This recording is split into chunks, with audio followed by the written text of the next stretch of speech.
Bismillahirrahmanirrahim. Assalamualaikum warahmatullahi wabarakatuh. Waalaikumsalam warahmatullahi wabarakatuh.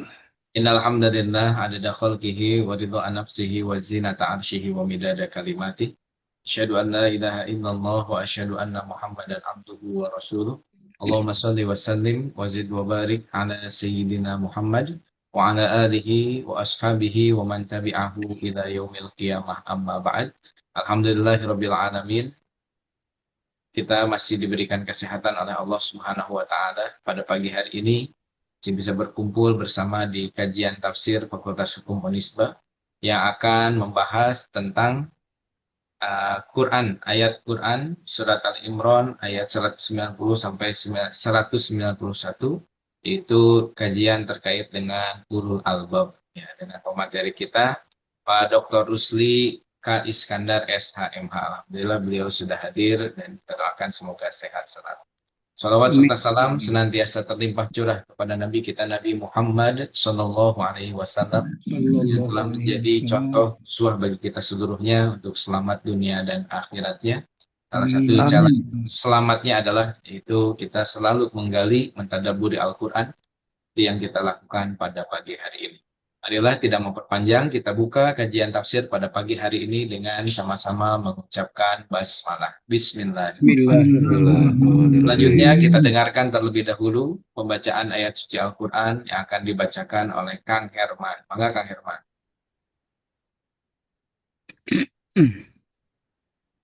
Fatunun pada Assalamualaikum warahmatullahi wabarakatuh. Waalaikumsalam warahmatullahi wabarakatuh. A'udzu billahi minasy syaithanir rajim. Bismillahirrahmanirrahim. Inna fi khalqis samawati wal ardi wa ikhtilafil laili wan nahar واختلاف الليل والنهار لآية لأولي الألباب الذين يذكرون الله قياما وقعودا وعلى جنوبهم ويتفكرون في خلق السماوات والأرض ربنا ما خلقت هذا باطلا سبحان فقنا عذاب النار صدق الله العظيم. Aku berlindung kepada Allah dari godaan syaitan yang terkutuk dengan menyebut nama Allah yang Maha Pengasih lagi Maha Penyayang. Sesungguhnya dalam penciptaan langit dan bumi dan pergantian malam dan siang terdapat tanda-tanda kebesaran Allah bagi orang yang berakal, yaitu orang-orang yang mengingat Allah sambil berdiri, duduk, atau dalam keadaan berbaring, dan mereka memikirkan tentang penciptaan langit dan bumi seraya berkata, "Ya Tuhan kami, tidaklah Engkau menciptakan semua ini sia-sia. Maha suci Engkau, lindungilah kami dari azab neraka." Maha benar Allah dengan segala firman-Nya. Terima kasih. Wassalamualaikum warahmatullahi wabarakatuh. Waalaikumsalam Waalaikumsalam warahmatullahi warahmatullahi wabarakatuh. wabarakatuh. Sadaqallahul azim wa sadaqa rasuluhun nabiyul habibul karim. Wa nahnu ala dzalika minasyahidin wasyakirin walhamdulillahi rabbil alamin. Alhamdulillah pembacaan ayat suci Al-Quran. Quran surat Al-Imran ayat 190 sampai 191 sudah dibacakan oleh Kang Herman. Jazakumullah katsiran. Selanjutnya adalah pemaparan kajian tafsir oleh narasumber kita Al-Mukarram Syekh Dr. Rusli K. Iskandar SM. Mangga. Baik, hatur nuhun Pak Ada, Pak Herman, semua teman-teman Pak Dekan yang telah bergabung. Assalamualaikum warahmatullahi wabarakatuh. Innal hamdalillah nahmaduhu wa nasta'inuhu wa nasta'inuhu wa na'udzubillahi min syururi anfusina wa min sayyiati a'malina may yahdihillahu fala mudilla lahu wa may yudhlil fala hadiya lahu asyhadu an la ilaha illallah asyhadu anna muhammadan abduhu wa rasuluh. Baiklah, saya dapat tugas pada subuh ini untuk membahas surat Ali Imran ayat 190-191 yang tadi dibacakan oleh Kang Herman ya. Itu berkaitan dengan ulul albab. Bagaimana menurut Ali Imran ayat 190, 191 tadi. Ya, baik pada punten slide ke tilu. Baik dulu Pak. Nah, Mhm. Ya, baik. Di dalam ayat itu Al-Quran menyebut 15 kali tentang ulul albab dan satu kali ulin nuha. Ya, itu terdapat dalam surat ke-20 Toha ayat 54. Ya, eh, terjemahan yang disampaikan di situ di dalam surat Toha maupun yang lainnya di ayat-ayat lain yang 15 itu adalah ulul albab atau linuha itu adalah mereka yang berakal, mereka yang berpikir. Kemudian ada lagi yang lain mengatakan mereka yang berakal sehat. 8 dari 15 ayat di atas ulul albab itu diterjemahkan dengan berakal sehat gitu. Jadi tidak sekedar berakal tetapi ada tambahan berakal sehat.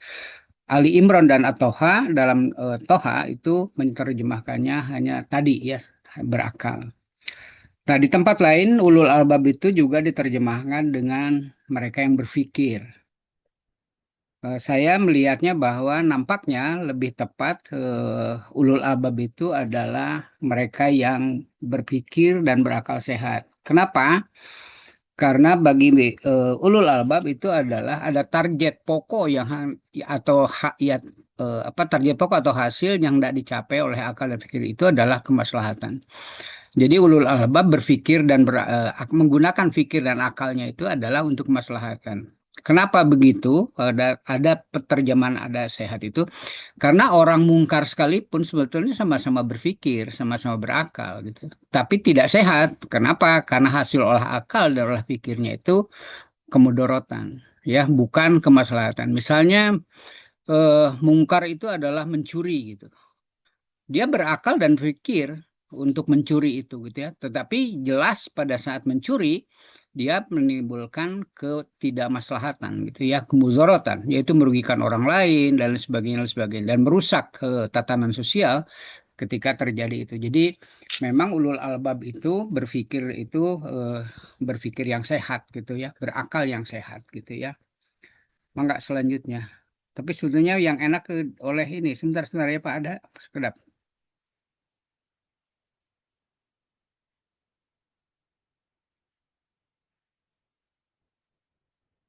Sekedap.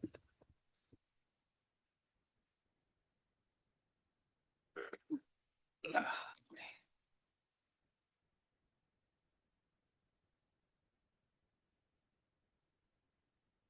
sebentar sama ada ya.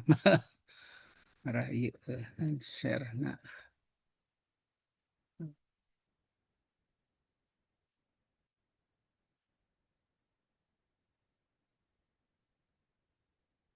sebentar slide saya.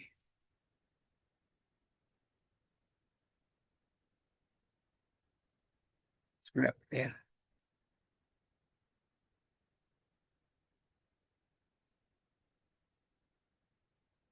Ya.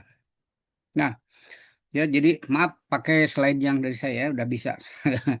Jadi orang mungkar sekalipun sama-sama berakal dan berpikir tetapi tidak sehat tadi karena hasil olah akal dan pikirnya itu kemudaratan bukan kemaslahatan. Jadi saya lebih melihat bahwa ulul albab atau ulin nuha itu adalah mereka yang berpikir dan berakal sehat.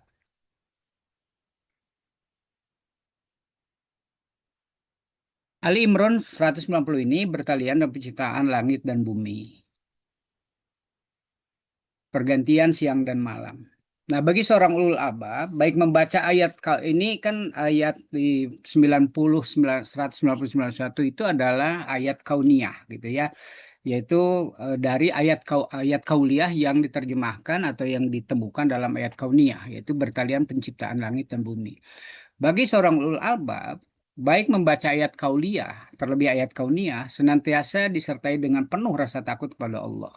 Mengapa? Karena ayat kauniyah ini merupakan bukti konkret kebenaran ayat kauliyah. Sekaligus bukti konkret keberadaan Allah Subhanahu wa taala yang tidak dapat ditolak oleh akal pikiran manusia. Pada minggu lalu kita diskusi dengan Pak Dr. Amrullah ketika ada yang meragukan tentang Quran itu adalah sebagai wahyu gitu ya, sehingga ada yang mengatakan mereka mengatakan ada bahwa itu adalah rekaan Muhammad gitu, maka Allah mengadakan semacam sayembara kepada manusia. Kalau benar ini pendapatnya adalah pembuatan manusia yaitu Muhammad, tolong buatlah semisal kecil saja gitu ya. Kemarin minggu lalu itu minta buatkan lalat gitu ya. Nah, di ayat ini ya, jadi ayat kauliyah tadi apa namanya? Lalat itu ayat kauliyah.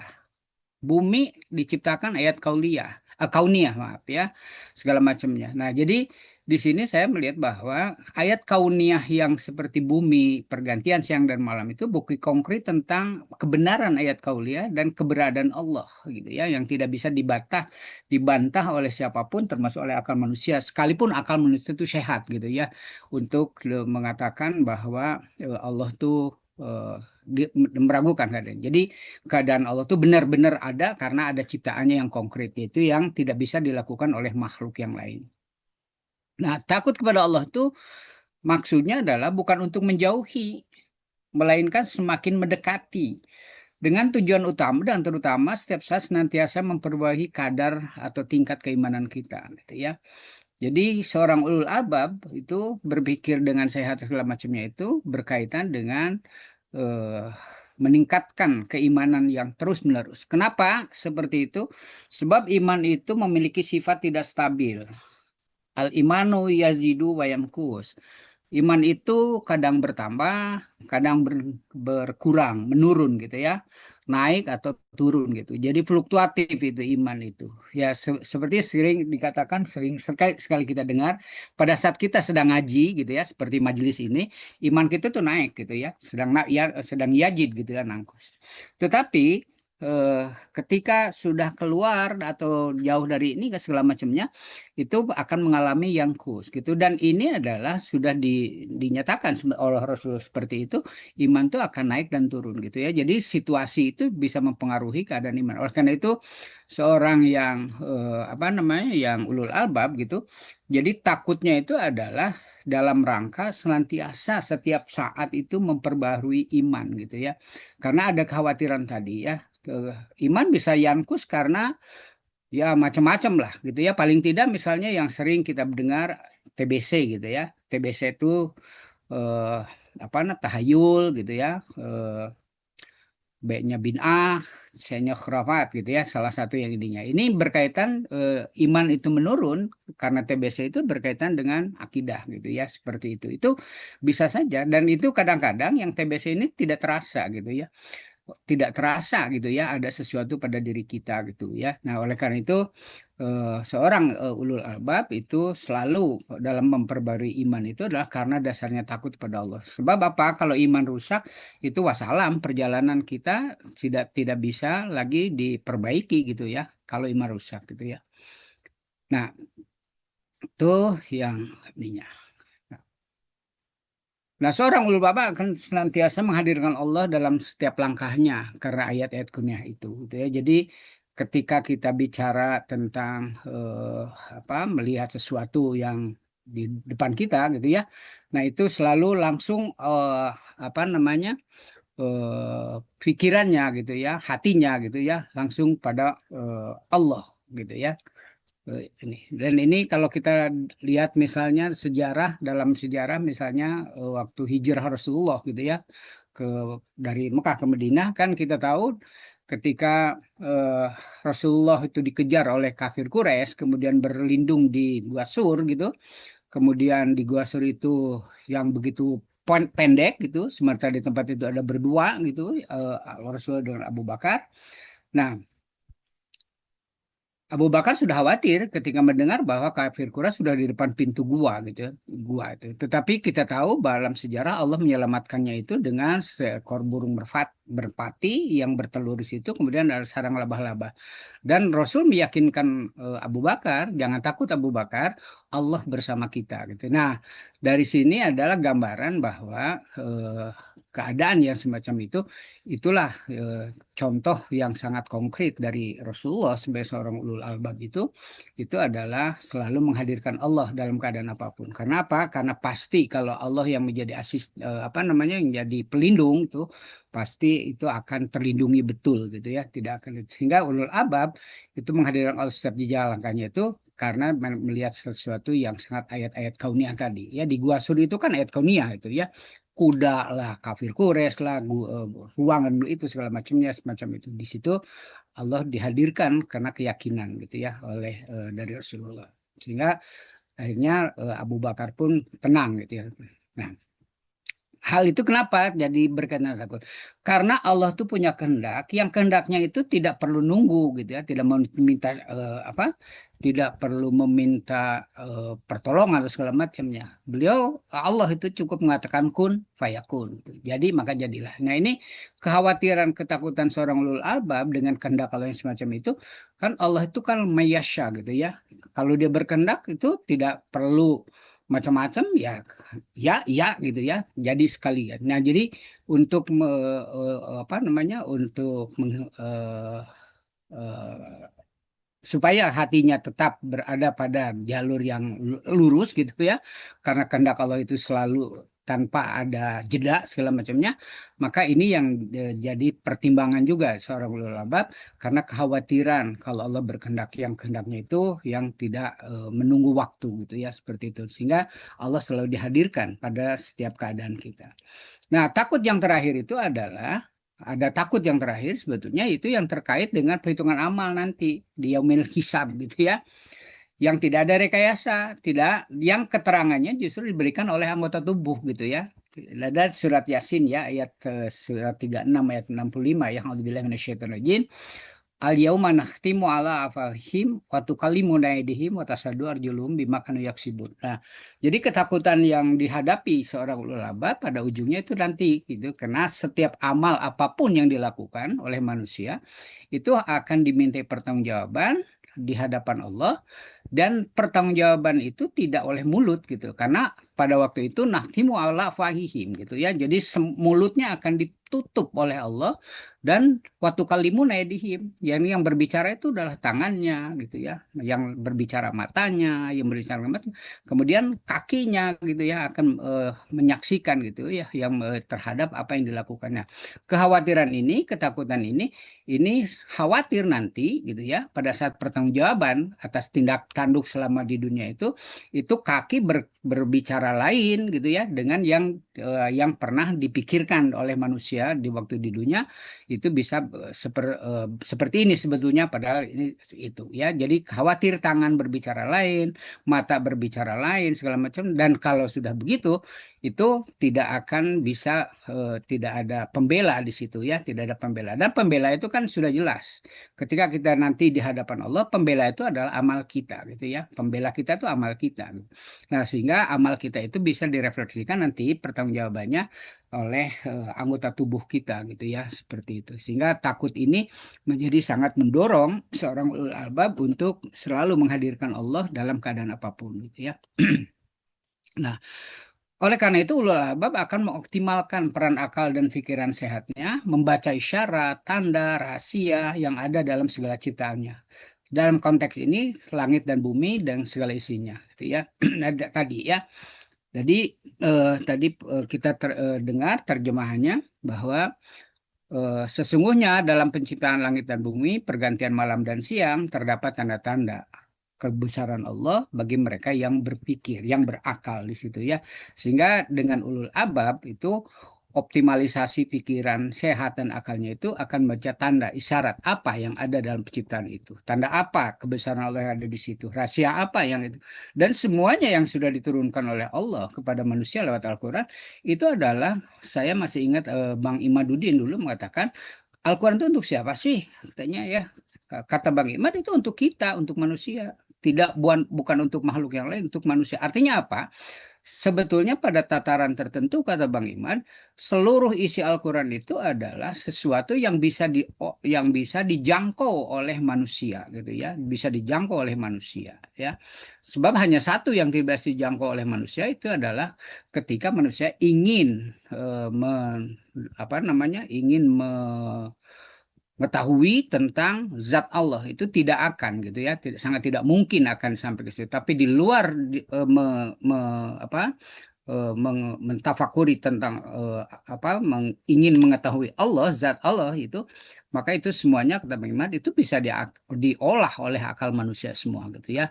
Jadi terbuka gitu ayat Al-Quran itu semuanya itu, dan inilah yang disebut perkembangannya adalah tadabur gitu ya. Kita tadaburi ayat-ayat Al-Quran itu karena semua yang ada di dalam Al-Quran itu adalah untuk manusia, dan itu sudah bahasa manusia ya, bukan lagi bahasa malaikat apalagi bahasa Allah gitu ya. Al-Quran itu sudah menjadi bahasa manusia sehingga akan mudah gitu ya dipahami ini kan oleh oleh manusia ya.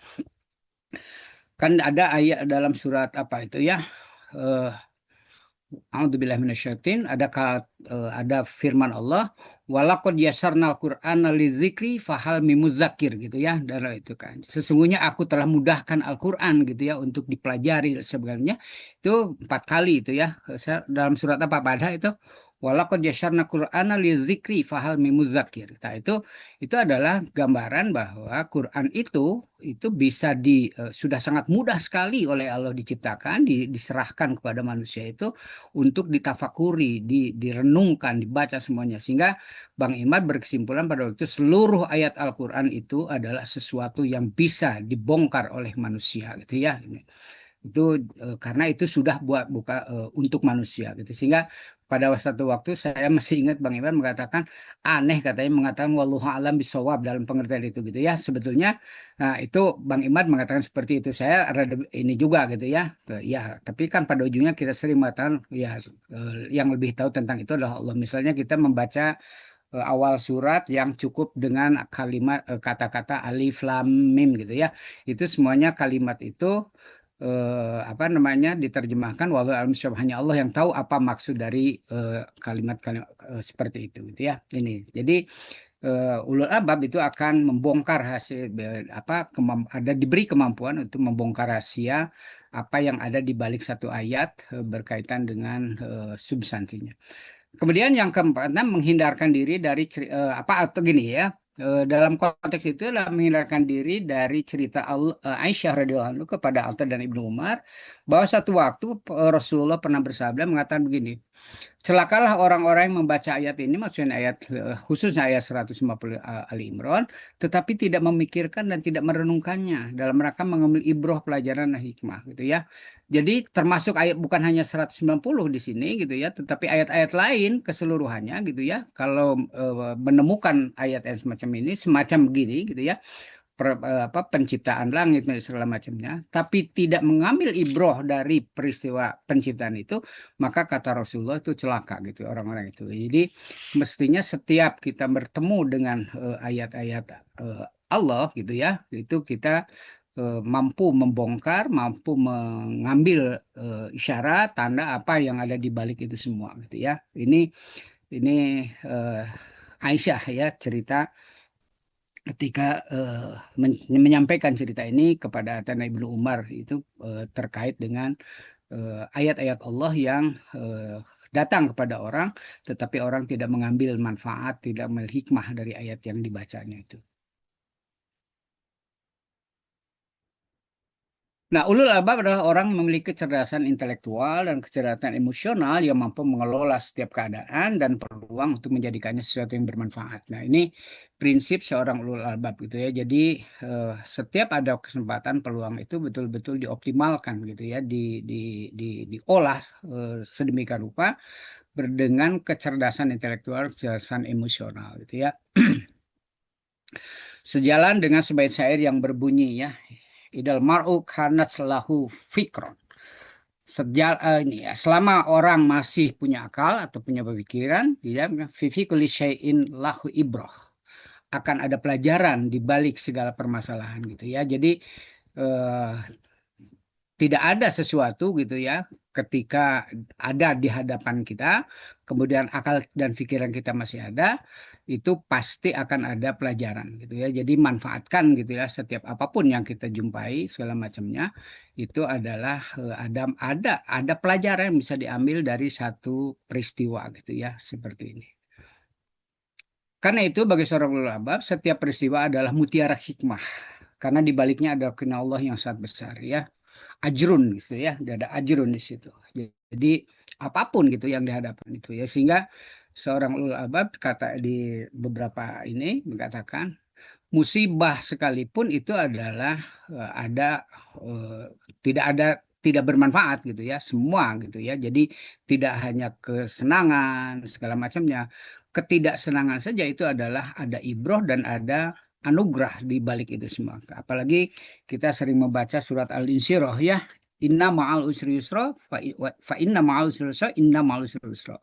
Jadi tidak ada setiap kesulitan itu akan disertai dan kemudahan gitu ya. Jadi di situ adalah ada pelajaran gitu ya. Jadi jangan takut dengan kesulitan, jangan takut dengan musibah segala macam, karena di balik itu semua itu pasti ada hikmah yang besar dari Allah, dari yang kita belum tahu gitu ya, rahasia apa di balik itu. Tapi setiap peristiwa apapun itu pasti ada hikmah, ada pelajaran yang bisa diambil. Karena ulul albab itu akan selalu mengambil itu gitu ya, tidak bicara pada peristiwanya tetapi apa di balik itunya gitu ya, itu. Sehingga bagi ulul albab gitu setiap peristiwa itu adalah mutiara hikmah gitu ya, pengamalannya mutiara hikmah. Nah, akal dan pikiran ulul albab akan selalu terkait dengan keyakinan bahwa Allah selalu hadir dalam situasi dan keadaan apapun dimanapun dia berada. Nah, ini tadi ya terkait bahwa menghadirkan Allah setiap saat itu adalah dalam rangka tadi memelihara ya iman supaya terus naik, terus jadid gitu ya, seperti itu. Realisasi soal akal fikul albab ada di ayat 91 gitu ya, khusus berkaitan di sini di ayat 91. Apa di ayat 91 itu tadi udah dibaca, yaitu alladzina dzikurunallaha qiyaman wa qu'udan wa 'ala junubihim wa yatafakkaruna fi khalqis samawati wal ard ya. Itu orang yang mengingat Allah sambil berdiri, duduk dalam keadaan berbaring dan memikirkan tentang penciptaan langit dan bumi ya. Di ayat 191 ini adalah realisasi olah pikir seorang ulul albab itu berkaitan dengan penciptaan langit dan bumi itu ya. Jadi dia dalam keadaan berdiri, dalam keadaan duduk, dalam keadaan berbaring itu selalu terfikirkan tentang penciptaan langit dan bumi. Semuanya rahasianya itu dibongkar gitu ya. Semua rahasia Allah tentang penciptaan langit dan bumi itu bagi ulul albab itu akan terus menerus dibongkar sampai ditemukan gitu ya, apa rahasia yang ada di balik itu semua. Nah, 3 posisi ini berdiri, duduk, berbaring merupakan posisi yang pasti dilakukan oleh seluruh manusia dalam berbagai aktivitasnya, termasuk kewajiban sholat gitu ya. Dan kita ini sekarang duduk kan ya, sedang duduk. Tadi mau pergi ke masjid berdiri, jalan. Kemudian berbaring itu istirahat. Tapi yang kedua waktu sholat, tentang sholat berbaring itu karena ada uzur gitu ya. Orang sholat itu yang utama berdiri. Tetapi kalau ada uzur itu boleh duduk gitu ya. Ada uzur yang lebih berat berbaring gitu ya. Dan uzur lebih berat lagi dalam berbaring itulah isyarat melakukan sholat gitu ya. Jadi 3 posisi duduk, berbaring, berdiri ini dia katakan merupakan 3 posisi yang pasti dilakukan oleh seluruh manusia. Dalam beraktivitas kita sehari-hari akan terdiri dari tiga posisi ini gitu ya. Dan berbaring tidak mungkin ditinggalkan, duduk tidak mungkin ditinggalkan, berdiri tidak mungkin ditinggalkan. Jadi 3 ini. Nah, di sini Al-Marogi mengatakan 3 posisi ulul albab akan memperhatikan, mengambil manfaat, mengambil petunjuk, membongkar rahasia dengan selalu menghadirkan Allah. Nah, ini pada 3 posisi itu maksudnya ya. Jadi ketika memikirkan tentang penciptaan langit dan bumi sambil berdiri, kita saya diajari misalnya ketika kita mau tahajud gitu ya, sebelum melakukan tahajud kita bangun, kemudian keluar gitu, keluar rumah, kemudian coba tengadahkan kita ke langit gitu ya, sambil berdoa kita meminta ya Allah izinkan, mudahkan untuk melakukan sholat segala macam. Dan itu beda ya ketika ketika mau sholat gitu ya, tahajud misalnya, kemudian kita keluar gitu ya, melihat, atau kalau kita punya rumah yang di atasnya memang ada kemungkinan langsung melihat langit, itu akan berbeda gitu ya. Jadi tidak sekedar apa namanya melakukan sholatnya gitu ya, tapi ternyata ketika kita menengadah ke langit gitu ya pada subuh gitu ya, menjelang subuh gitu, mau tahajud itu beda gitu ya, rasanya beda gitu ya, luar biasa gitu ya, seolah-olah Allah tuh betul-betul berada dekat dengan kita tuh gitu ya. Ditambah sepertiga malam itu kata Rasulullah itu adalah Allah turun ke langit bumi gitu ya, ke langit bumi itu ya, yaitu menyambut orang-orang yang pada malam, pada saat orang lain tidur, dia bangun kemudian menghadap kepadanya. Allah menjanjikan kalau dia berdoa maka doanya dikabulkan, kalau dia meminta apa permintaannya akan diberikan, kalau dia minta ampun Allah akan mengampuninya gitu ya. Dan itu dengan terlebih dulu tadi ya, melihat langitnya ciptaan Allah, kemudian baru kita melaksanakan itu. Ini luar biasa gitu ya, yang diterangkan pada kita tentang, dan ini hanya bisa ditangkap tadi oleh seorang ulul albab gitu ya. Nah, tidak pernah lalai dan lengah dalam mengingat Allah. Seluruh jiwa dan raga dilibatkan secara optimal, totalitas, bahwa Allah senantiasa mengawasi dirinya tanpa ada jeda gitu ya. Jadi tidak ada detik yang tidak diketahui Allah gitu ya. Nah, ini luar biasa karena ya Allah Maha tahu gitu ya, Maha tahu, Maha mendengar segala macam. Jadi hati-hati, harus hati-hati gitu ya. Jangankan amal yang besar gitu ya, cek Sunda, bahasa Sunda mah gerentes hate wae Allah tuh tahu gitu ya. Nah ini jadi dengan Allah Maha mengetahui tentang itu semua gitu ya, maka seorang ulul albab kata Al-Marugi itu tidak pernah lengah lalai mengingat Allah, seluruh jiwanya totalitas gitu ya, bahwa Allah senantiasa mengasihi itu ya. Jadi tidak ada jeda kalau Allah sudah itu ya, karena kita mau sembunyi di mana, mau bicara apa, apakah terucap atau tidak, cuman hati kita mengatakan sesuatu Allah tahu gitu ya. Jadi ini luar biasa, kita seorang ulul albab dikatakan takutnya betul-betul takut di situ ya. Memikirkan tentang penciptaan langit dan bumi adalah dua wilayah yang menjadi sumber kehidupan seluruh makhluk ciptaan Allah, terutama manusia. Kenapa gitu ya? Langit menurunkan hujan yang menyebabkan berbagai tumbuhan di bumi hidup subur dan berbakti untuk makhluk yang lain. Kita tahu misalnya dengan hujan itu kan hutan bisa tumbuh gitu ya, tumbuhan rumput bisa tumbuh, kemudian tanam-tanaman yang buat manusia itu bisa tumbuh segala macam yang bagus gitu, dan tumbuhnya tumbuh-tumbuhan itu, apakah pohon, apakah rumput segala macam, itu dia berbakti kepada makhluk lain. Rumput itu tumbuh itu berbakti untuk binatang pemakan rumput.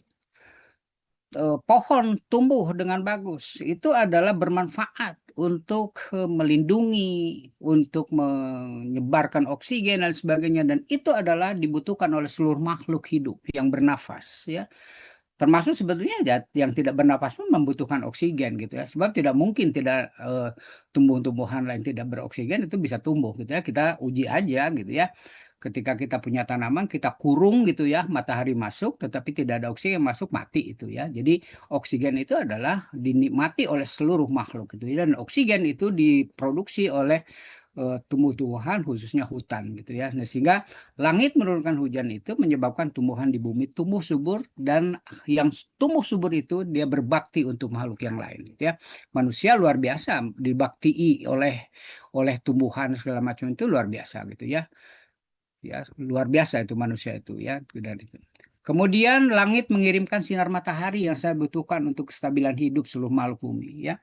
Tanpa sinar matahari tidak akan pernah ada kehidupan yang bagus gitu ya. Itu tadi kita sudah memberi apa namanya, semacam memikirkan gitu. Kalau ada tumbuhan kita tutup tanpa matahari masuk lewat tidak langsung lewat itu, tetapi tidak ada oksigen, mati. Sekarang matahari dibutuhkan oleh ini untuk kestabilan hidup manusia, seluruh makhluk itu butuh sinar matahari. Tidak ada tanpa sinar matahari itu tidak akan bisa gitu ya. Kita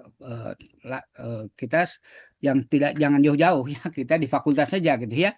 di fakultas saja kita tanam ada tanaman hidup gitu di situ, itu ternyata tidak cukup hanya dengan mendapatkan cahaya dari luar yang tidak berbentuk sinar matahari gitu. Ternyata itu harus dibawa keluar di apa namanya? Ditemukan dengan sinar matahari gitu ya itu. Apalagi manusia gitu ya membutuhkan itu ya. Kemudian yang ketiga, langit merupakan ruang tempat udara dan oksigen bagi kehidupan makhluk bumi yang ditopang oleh kesuburan tumbuhan di bumi tadi ya. Jadi ini semuanya langit itu punya paling tidak ini gitu ya. Saya ini kan banyak sekali ya fungsi dan peran langit dalam konteks kehidupan manusia itu yang luar biasa. Sehingga ketika seperti itu seorang ulul albab dia akan membaca langit itu apa gitu yang dalam konteks kehidupan itu. Belum lagi kalau di langit itu kita berbicara bahasa apa makhluk-makhluk langit ya, benda-benda langit ya yang ada di situ. Itu bagaimana Allah menciptakan itu semua, semuanya adalah untuk kestabilan gitu ya, kestabilan alam gitu ya. Sehingga apalagi kalau kita melihat di surat Al-Ghasyiyah ya mengenai langit itu ya, kita bisa merenungkan gitu ya, Al-Ghasyiyah gitu ya. Wa ilas samai kaifa rufi'at, bagaimana langit ditinggikan gitu, tanpa tiang, tanpa segala macam tetapi tidak runtuh gitu ya. Nah, ini hanya bisa dibaca oleh seorang ulul albab gitu. Ya, seperti itu. Nah, ini yang ininya. Kemudian eh, di hadapan seluruh albab, dalam keadaan pun senantiasa mentafakuri penciptaan langit dan bumi sebagai karunia yang luar biasa bagi kehidupan makhluknya gitu ya. Jadi ini luar biasa gitu ya. Jadi betul ya ulul albab itu akan membahas memikirkan tentang penciptaan langit dan bumi itu karena luar biasa gitu ya ininya. Dan ini adalah kasih sayang Allah kepada makhluk khususnya manusia gitu ya. Ada ciptaan langit bumi itu adalah kasih sayang Allah. Sehingga makanya di ayat yang lain ya jangan katakan janganlah kalian melakukan kerusakan di muka bumi setelah Allah memperbaikinya gitu ya. Eh, apa namanya? Latus sidu fil ardi ba'da islahiha gitu ya. Nah, jadi janganlah kalian rusak bumi itu ya tanpa termasuk juga merusak apa namanya apa yang ada di langit ya, memotong tubuh atau menggunduli hutan itu adalah merusak makhluk yang ada di langit gitu ya, makhluk di langitnya paling tidak yang paling dekat dengan kita adalah apa namanya atmosfer gitu ya. Atmosfer itu adalah makhluk langit yang ditopang oleh kuatnya tumbuh-tumbuhan atau hutan yang ada di ini. Jadi itu kalimatnya begitu ya. Walatu sidu ba'da islahiyah. Janganlah kalian melakukan kerusakan di muka bumi setelah aku Allah memperbaikinya. Itu ya. Dilanjutkan dengan merenungkan pergantian siang dan malam. Ya. Di surat An-Naba, surat ke-78 ayat 10-11 dijelaskan bahwa malam itu dikatakan malam itu sebagai pakaianmu. Yang sebagian darinya itu beristirahat, tidur. Gitu. Dan siang dijadikan waktu untuk mencari penghidupan. Ya, di surat An-Naba itu. Jadi pergantian siang dan malam itu juga direnungkan gitu ya. Ternyata terjemahan ini banyak sekali gitu ya tentang pergantian siang dan malam itu saya mengambil di An-Naba ini seperti itu ya. Pada siang hari, pasangan siang dan malam memberikan pelajaran dalam memelihara keseimbangan hidup dan pelajaran tentang fase kehidupan manusia sebagai fase kehidupan sebagai roda yang berputar, ya. Siang ibarat roda sedang di atas dan malam ibarat roda sedang di bawah, gitu ya. Ibaratnya gitu ya, mengibaratkan seperti itu. Artinya apa? Ketika roda sedang di atas, itu sering diartikan atau sering dipahamkan sebagai kita sedang pada posisi yang plus gitu ya. Tapi pada malam hari, itu ibarat roda sedang di bawah, yaitu pada saat kita sedang ada minus gitu ya, seperti itu. Tetapi tadi jangan lupa bahwa karena roda itu berputar, ya memang suatu waktu ada di atas, suatu waktu ada di bawah. Itu sudah sunatullah, yang kita tidak bisa menolak bahwa putaran roda itu akan seperti itu gitu ya. Putaran roda itu kehidupan kita itu roda memang ya, ada roda di atas, di bawah, pinggir segala macamnya itu adalah sunatullah. Jadi tidak bisa tidak bisa ditolak kehadirannya seperti itu. perputaran yang sunatullah yang menumbuhkan, yang nantinya akan menumbuhkan sabar, syukur, ikhlas, dan tawakal gitu ya. Jadi perputaran ini, pelajaran siang dan malam ini adalah perputarannya sunatullah yang seharusnya seorang ulul albab itu akan melahirkan atau menumbuhkan sikap sabar, syukur, ikhlas, dan tawakal gitu ya. Kenapa? Karena semuanya ini adalah ketentuan Allah. Dan saya sering mengatakan, apapun putusan Allah yang dijatuhkan kepada manusia, itu tidak ada yang salah. Kita sering mengatakan salah itu karena tidak sesuai dengan apa yang kita inginkan. Padahal Allah memutuskan sesuatu bagi makhluknya itu adalah semuanya adalah terbaik. Bukan baik, terbaik gitu ya. Bukan baik, terbaik. Putusan Allah apapun yang jatuh pada manusia itu adalah keputusan terbaik. Kenapa? Karena yang tahu itu Allah, yang mengatur kita itu Allah, yang membimbing kita Allah segala macam. Jadi Allah Maha tahu tentang apa yang ini kan gitu ya. Bahwa kita harus berdoa ya, ya berdoa misalnya ketika kita didatangkan katakanlah satu musibah, kan kita berdoa, la yukallifullahu nafsan illa wusaha. Ya Allah, jangan bebankan kepada pundakku sesuatu beban yang kira-kira tidak mungkin aku dapat memikulnya. Nah, ketika kalimat itu diucapkan dan kemudian Allah memberikan beban, itu pasti Allah tahu bahwa ini mampu kamu mengambil menghadapi beban ini gitu ya. Jadi tidak mungkin ada beban yang jatuh pada manusia di luar batas kemampuannya. Ya, yang kalau sampai ada yang tidak mampu itu karena sudah pada dirinya mengatakan saya tidak mampu gitu ya.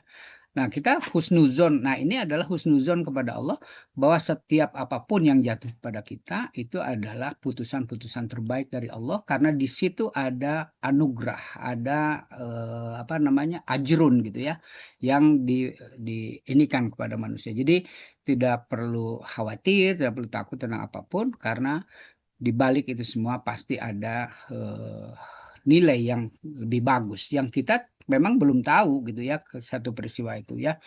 Nah, baru tahu setelah kemudian gitu ya, setelah sekian waktu ke depan, oh ternyata ini ya manfaatnya. Kita inginnya seperti makan cabai gitu ya, hari ini digigit, hari ini kita dapat hasilnya itu. Ternyata Allah itu memang memberi waktu untuk membuktikan tentang sesuatu itu baik atau tidak itu pada waktu yang akan datang, dan kuncinya adalah tadi ini ya, sabar, syukur, ikhlas, dan tawakal gitu ya terhadap keputusan itu.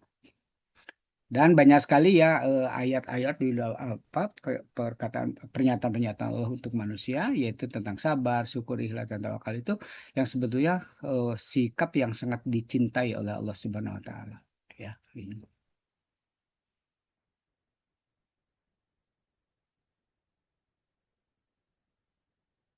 Setidaknya ada 5 hikmah dari pergantian siang dan malam itu ya. Saya ambilnya 5 Pak, banyak sekali gitu ya. Pertama, malam digunakan manusia untuk beristirahat dengan tenang dan nyaman, termasuk sebagiannya terdapat waktu mustajabah yang setiap doa dikabulkan, setiap permintaan diberikan, dan setiap permohonan ampun diampuni. Ini tadi yang saya ini kan Rasulullah mengatakan seperti itu. Kedua, diciptakan siang malam untuk manusia berusaha untuk mencukupi siang gitu ya. Manusia berusaha untuk mencukupi kebutuhan hidupnya karena ini waktu terbaik untuk berinteraksi dengan sesama yang lain. Ketiga, sebagai penentu perhitungan hari, bulan, dan tahun yang memudahkan perhitungan kalender sehingga manusia dapat mengingat, mencatat kejadian penting dalam sejarah hidupnya, tanggal ya, tanggal pernikahan, tanggal lahir, momen penting lainnya itu bisa. Itu pergantian siang malam itu ada kemudahan manusia untuk itu ya, menemukan kalender segala macam ya. Keempat, yang utama mengetahui dan memudahkan menjalankan waktu sholat. Apa sholat di siang hari, apa sholat di malam hari, yang wajib maupun yang sunnah gitu ya. Nah ini serta mengetahui waktu-waktu mustajabah lainnya untuk berdoa. Kemudian yang kelima, pelajaran bahwa siang dan malam itu ada batasnya.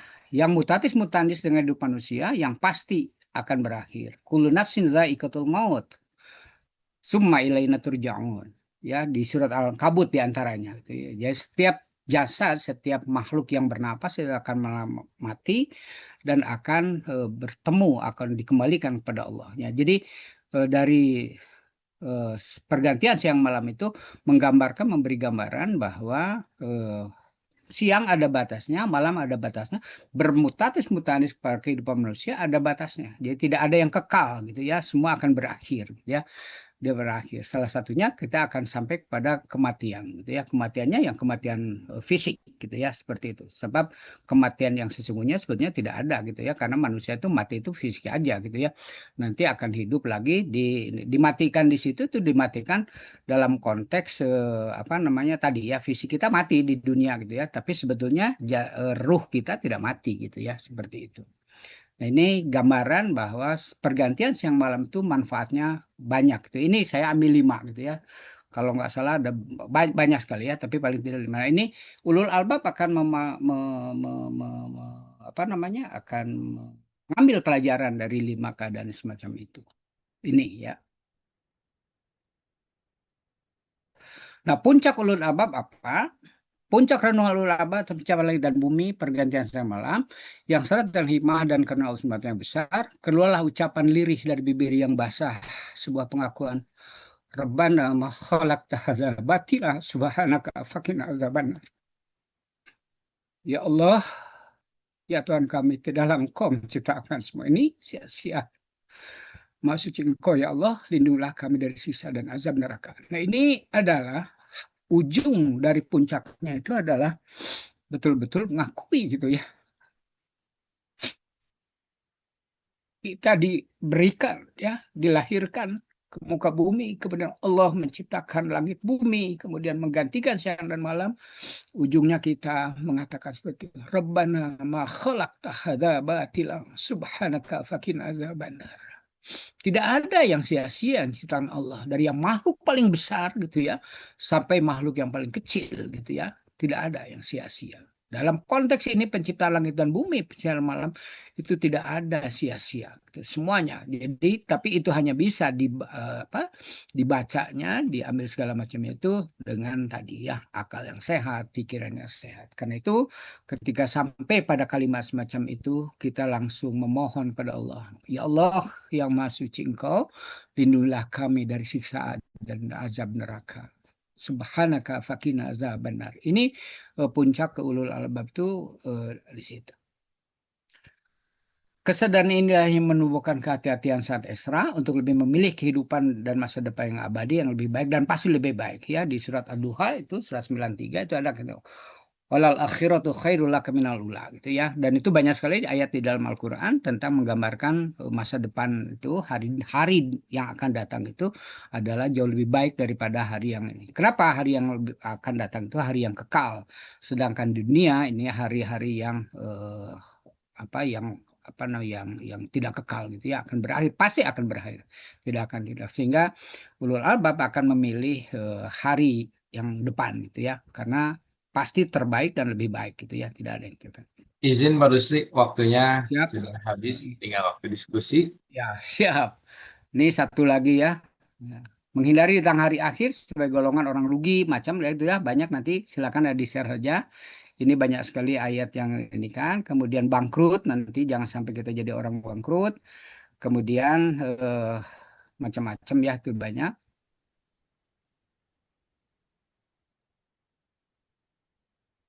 Puncak 3 itu ya itu tentang nanti ada orang baik nanti ya, yang kembali itu ada seburuk tempat kembali, ada banyak itu. Dan itu kemudian ini ya neraka segala macamnya ini. Nah, ini orang ulul albab itu akan meninggalkan ini semua gitu ya, akan menemukannya jalan itu. Nah, jadi tinggal pilih aja karena jalan cuma 2, syar dan khair, mana yang akan diinikan. Baik, sekira itu saja Pak Ada ya. Nah, ini berkaitan yang terakhirnya itu tadi ya, ketakutan tentang akhirat itu ya, karena faman ya'mal misqala dzarratin khairan yarah wa may ya'mal misqala dzarratin syarran yarah ya. Dan itu yang akan tadi dijawab oleh yang oleh tangan-tangan kita segala macamnya itu. Gitu. Sehingga kita meminta kepada Allah, kalau harus dihisab maka Allahumma hasibni hisaban yasira ya. Fasafa yuhasabu hisaban yasira, itu dalam surat apa? Ya, jadi mintalah seperti itu. Baik, saya itu saja, masih ada.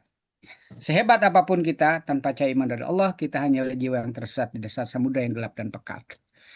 Baik, saya itu saja. Terima kasih. Assalamualaikum warahmatullahi wabarakatuh. Waalaikumsalam warahmatullahi wabarakatuh. Memang membahas satu ayat saja, kedua ayat dalam Al-Quran memang rasa waktu Tidak akan 1 jam cukup. itu tidak cukup ya Pak ya. Cukup. Iya, tidak Apalagi cukup. ya bahas tentang ulul albab itu. Bagaimana orang yang berpikir dan berakal sehat ya. Pak Rusli, bagaimana kita menerapkan itu dalam kehidupan sehari-hari supaya jalan yang kita tempuh, ya tadi ada pilihan 2 jalan antara baik dan buruk, kita bisa memilih jalan yang baik, sehingga kita bisa sama-sama nanti masuk ke keridhaan Allah Subhanahu wa Ta'ala. Baik Amin ya Bapak Ibu Allah. sekalian, dipersilakan apabila ada yang ingin menanggapi, bertanya, atau menambahkan, dipersilakan. Ya, Ambu mau Pak Mangga Adab. Bu, siap. Assalamualaikum.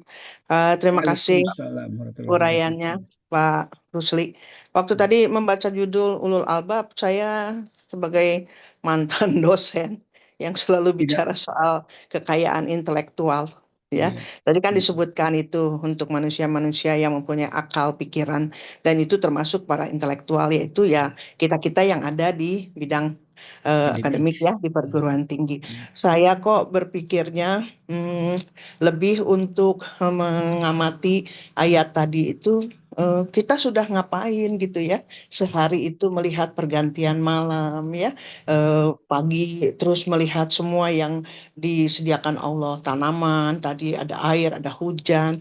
Itu kalau menurut saya kita nggak bicara lagi soal malam ini itu, tapi sekarang kita bertanya apa yang bisa kita lakukan dengan apa yang sudah disediakan oleh Allah itu ya untuk tadi kemaslahatan supaya kita termasuk orang-orang yang berpikir gitu ya. Sekarang misalnya saya lihat ini sambil mendengarkan ini saya buka pintu saya lihat kebun apa segala macam itu pohon salam gitu ya, daun salam itu bisa untuk apa gitu ya. Jangan dibiarkan aja salam 1000 tahun itu daun salam sampai akhirnya ada orang yang mengatakan bahwa daun salam itu kalau bisa diproses bisa menjadi bahan untuk obat yang menjadikan kita lebih sehat dan bersyukur. Lalu kita sekarang mau menghadapi musim kemarau yang ekstrim. What have you been doing gitu? Apa yang lu bisa lakukan?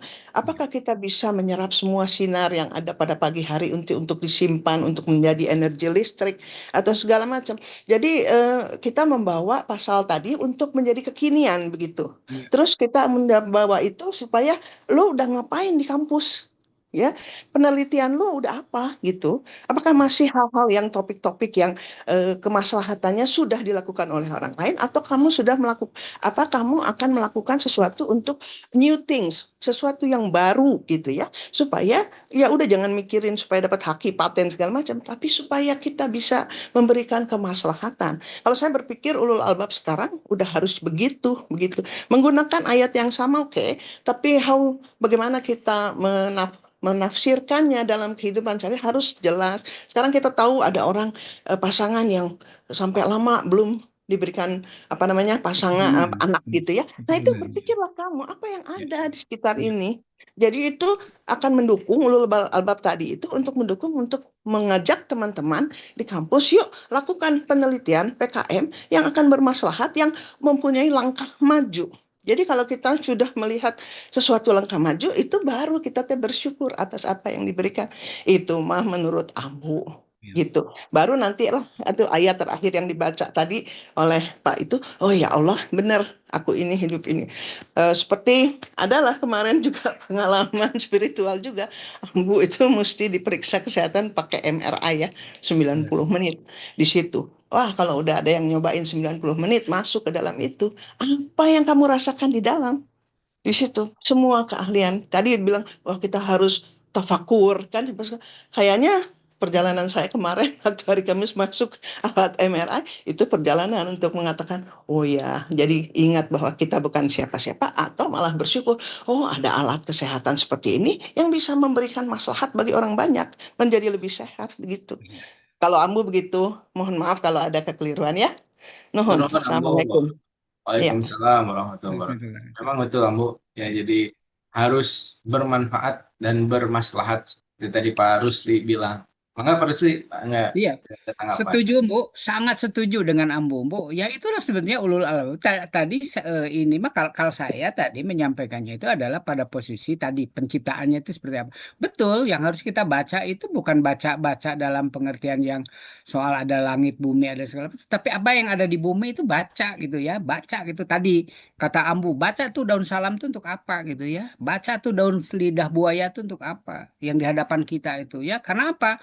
Allah tidak mungkin menciptakan barang apa tumbuhan misalnya itu yang kita anggap apa gitu ya itu kalau tidak ada makhluk itu mustahil gitu sangat mustahil Allah menciptakan itu tidak. Nah, jadi yang disebut ulul albab di situ setuju dengan pendapat Amu tadi ya. MRI kan ditemukannya oleh mereka yang ahli, oh ternyata ini dapat. Nah itu Ambu pada waktu kemarin ada masuk ke MRI itu sedang mentafakur, sedang bertafakur di situ ada apa di sini, oh ternyata ini gitu, betul Bu. Jadi memang Ya, tugas kita dalam konteks ini tentu dalam sesuai dengan bidang keilmuan ya dalam bidang tentu kita tidak bisa melakukan ini semua berkaitan dengan ah, yang itu di luar gitu. Karena apa nanti bisa bisa bisa salah ininya. Jadi ya, kalau ya, kita usulkannya seperti itu betul kita di bidang hukum tuh apa sih yang tuh kekinian yang betul. paling bermanfaat tuh ya itu. Nah ini tugas kita karena ulul albab memang ujungnya adalah pada kita gitu ya kita sebagai dosen gitu ya. Dan Ambu bukan mantan dosen, Bu. Karena sebagai tanda kutipnya mantan dosen itu formil gitu ya, tapi substansial Ambu adalah bagian dari ulul albab. Jadi ulul albab itu sebetulnya tidak tidak terkungkung oleh apa oleh formalitas gitu ya. Kita semua ulul albab gitu ya. Semua bagi kita semua ulul albab. Kita kebetulan ulul albab di bidang hukum gitu ya. Ambu mungkin di bidang hukumnya terang hakim dan segala macamnya gitu ya. Betul tidak untuk mencari kekayaan intelektual itu bukan tidak di situ gitu ya tapi apa gitu ya yang bisa kita sumbangkan Maslahat. dari apa yang kita dapatkan gitu ya jadi saya setuju dengan pendapat Ambo ya setuju betul itu yang harus kita lakukan itu apa yang sudah bisa kita lakukan dengan sesuatu yang ada di hadapan kita gitu ya gitu itulah Hmm. pembaharuan Bu pembaharuan terhadap Ya, perkembangan karena pasti perkembangan maka terima kasih Bu setuju sekali Bu saya setuju. aduh, Aku bakal sinarian nambah. orang akur, sinarian orang akur, ayo nama, alhamdulillah. Ya soalnya pendek jeng gam jeng jeng jeng jeng jeng iya, antara tinggi badan dengan berat badan ya akur gitu ya siap Bu terima kasih. Memang itu Pak Rusli, Ambo ya. Memang di ayatnya juga kan alladzina yazkuruna. Yazkuruna itu Ya kalau setuju. dalam bahasa Arab ada di sorofnya. Itu Mm-mm. termasuk fi'il mudhari. Fi'il mudhari itu yang dilakukan sekarang. Jadi Mm-mm. orang yang berpikir dan berakal sehat itu ya dilakukan setiap waktu dan di saat itu gitu. Maka itu yang disebut dengan ulul albab. Tapi kalau lagi lupa berarti nggak disebut ulul albab, Pak. Ya bukan maksudnya setelah lagi lupa balik lagi gitu segera ingat lagi gitu ya itu maksudnya Bu. Bapak Ibu sekalian, alhamdulillah tidak terasa sudah 6.22. Tapi sebelumnya izin share ada dari Prodi ini Oh ya siap. menyebutkan bahwasanya ini terkait dengan jadwal sidang ya. Untuk Oh, S1 sidang usulan proposal ini tanggal 28-29 April. Oh ya, sidang akhirnya skripsinya ini 22 sampai 23 Juli. Jadi mohon yang ada bimbingan S1, S2 ataupun S3 mangga untuk disegerakan bimbingannya karena waktu jadwalnya adalah seperti ini. Ini sudah di-share di grup ya, grup ya. jadi mohon menjadi perhatian bersama bagi Bapak Ibu pengajar. Mm. Ya, sekali lagi kita haturkan terima kasih jazakumullah khairan katsira kepada Pak Dr. Rusli atas insight-nya, atas pembahasannya terkait dengan ulul albab. Ini materinya sangat bermanfaat sekali. Jadi ya bagaimana kita bisa bermanfaat ya, bukan pamrih, tapi memang harus tanpa pamrih. Yang kita lihat, yang kita inginkan adalah satu ridho Allah Subhanahu wa taala. Turnuhun Pak Rusli jazakumullah khairan Amin katsira. amin Semoga amin ya sehat Allah. selalu. Begitu Amin pula insya Allah. untuk sivitas akademika yang lain yang sedang sakit, semoga disembuhkan. Yang sedang Amin. ada kesulitan, semoga diberikan kemudahan. Yang sedang Amin. ada niatan baik, semoga dalam pengaturan terbaik dari Allah Subhanahu wa Ta'ala. Amin ya Rabbal Utamanya alamin. bagi seluruh putra-putri atau seluruh adik-adik sivitas akademika yang akan melaksanakan sidang skripsi, sidang magister, tesis, ataupun sidang Terima disertasi. kasih. Semoga semuanya diberikan kemudahan dan kelancaran dan juga ilmu yang bermanfaat. Amin. Dan Amin ya pula Rabbal dosennya alamin. semoga diberikan kesehatan, keafiatan, sehingga bisa menjalankan tugasnya dengan maksimal. Hatur nuhun Bapak Ibu semuanya. Kita tutup Assalamualaikum. dengan sama-sama membaca doa kifaratul majelis. Subhanakallahumma wa bihamdika asyhadu an la ilaha illa anta astaghfiruka wa atubu ilaik. Hatur nuhun, saya undur diri. Wassalamualaikum warahmatullahi Assalamualaikum warahmatullahi wabarakatuh. Waalaikumsalam Waalaikumsalam warahmatullahi warahmatullahi wabarakatuh. Munir, terima kasih Pak wabarakatuh. Munir. Semangat.